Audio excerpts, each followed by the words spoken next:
Oletko kyllästynyt tekemään läksyjä osaamatta niitä?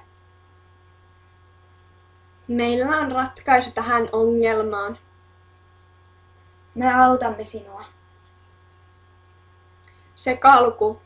Opetetamme sinua muuntamaan sekaluvun murtoluvuksi ja murtoluvun sekaluvuksi. Aloitetaan.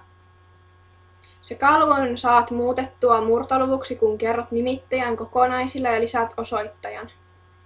Murtoluvun saat muunnettua sekaluvuksi, jos jaat osoittajan nimittäjällä. Jätä jakojäännös osoittajaksi. Esimerkkejä aiheesta. Sekaluvun muuntaminen murtoluvuksi. Tässä on 5 kokonaista ja 1/3. Sen saat muutettua murtoluvuksi, kun kerrot nämä 5 kokonaista nimittäjällä ja lisäät sitten tämän osoittajan tällä lailla.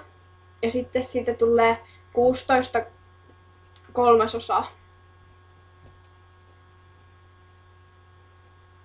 Esimerkkejä aiheesta.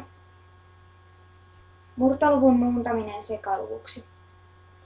Tässä on tuo 31/7, ja se muunnetaan tuohon sekaluvuksi, kun tuo jaetaan 7 tuo 31. Ja siitä tulee 4 kokonaista 3/7.